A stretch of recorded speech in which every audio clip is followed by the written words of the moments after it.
એલા ભાઈ ક્યાં છે તું? હાલની ફટાફટામાં મેં 3 દી પહેલા 30 રૂપિયાનું પેટ્રોલ ભરાવ્યું તું, પતી ગયું છે. હું ગાડી આખી થાકી ગયો છે. એટલે ભાઈ કાંઈ વાંધો નહીં, નિરાતે આવને તું. આ મારો ભાઈ જો ને સ્પ્લેન્ડર રાખ્યા. સ્પ્લેન્ડર થોડા રાખવાનો, મારી ઘરે કેટીએમ પડી, બુલેટ પડી, સ્કોપિયો પડી, ગાભો મારવાનો ટાઈમ નથી. આ મારો ભાઈ સ્પ્લેન્ડર લઈને નીકળે. એટલે ભાઈ તું મારા બંગલે જા, મારી હોનાની ઘડિયાળ બંગલે પડી લેતો હોય. તડકો છે મારા પહેરવી છે. પટી ગઈ. તમે મારી થોડીક હેલ્પ કરશો? મારી ગાડીમાં પેટ્રોલ પૂરું થઈ ગયું છે, તો તમારી ગાડીમાંથી થોડુંક પેટ્રોલ કાઢી અને મારી ગાડીમાં નાખી આપશો.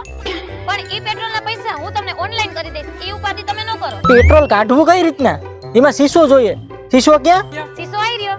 સોરી, આ ગાડીમાં કાક ન આવે. આ ગાડીમાં હે ને નળી નાખવી પડે. નળી હોત ને તો આગળ તમને પેટ્રોલ કાઢી દેત. આ રે નળી.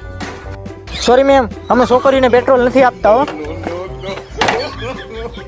હે ભગવાન, તમે કેવો અત્યાચાર કરો છો? આજે માં ફોનનું પેટ્રોલ હોત તો મારું સેટિંગ થઈ જાય.